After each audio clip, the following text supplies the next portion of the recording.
there was a bombing at a marketplace in Yemen. A school bus was struck by a bomb. You're seeing there the locations. And look, we talked about this at the time. Absolutely tragic airstrike. 51 people died, 40 of them children.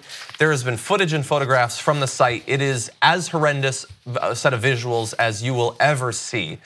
And since then, there has been renewed interest in understanding what the US's role in these sorts of attack is. Now, we understand that we have sold weapons to Saudi Arabia, who is engaged in these airstrikes and bombings against Yemen.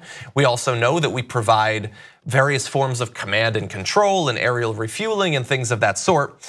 But we now know that in this particular bombing, our involvement was about as direct as it can be. Working with local Yemeni journalists and munitions experts, CNN has established that the weapon that left dozens of children dead on August 9th was a 500-pound laser-guided Mk-82 bomb made by Lockheed Martin, which is of course a US defense contractor.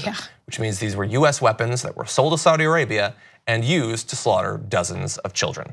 And listen, the initial reaction, the initial kind of government reaction is, listen, yes, we sell these materials, but we don't have any, rules in place to say this is what you can or can't do with them, or this is what you should do with them. And my reaction is, right, understand that. That's why the president, before your president, said we shouldn't be doing this anymore. So yeah, so let's talk about that actually. So there was another absolutely horrendous attack back in October of 2016 where a funeral hall was struck, killing 155 people. One of the worst imaginable events. And there was at least some action as a result of that. So at that point, US President Barack Obama banned the sale of precision-guided military technology to Saudi Arabia over human rights concerns.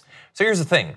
I have made approximately 79 videos criticizing Barack Obama's policies of drone strikes, his continued involvement in a variety of different wars, the deaths that have come about as a result of that, including a great deal of civilian deaths in Iraq, in Syria, a number of other countries. This, however, was a good move. And I understand some people want to say that everything is the same and the truth isn't truth or whatever.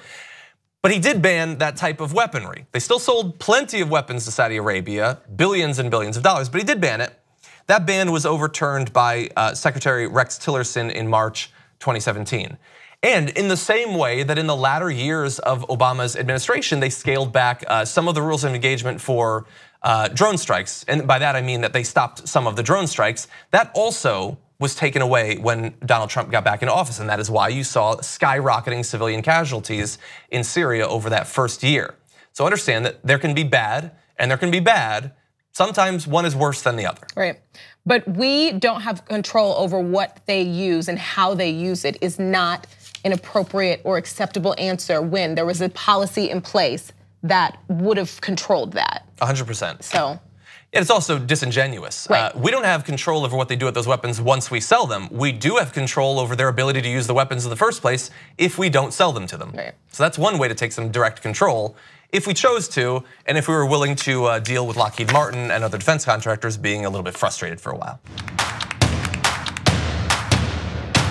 Thank you so much for watching this video from The Damage Report. Please don't forget to like the video and also to subscribe to the channel so that you get notified as soon as new videos become available. To hear even more about both this topic and other issues not being covered nearly enough by the mainstream media, you're gonna wanna tune in every morning to our full hour-long show. That's at 12 p.m. Eastern, 9 a.m. Pacific, available on the TYT Network channel on YouTube TV.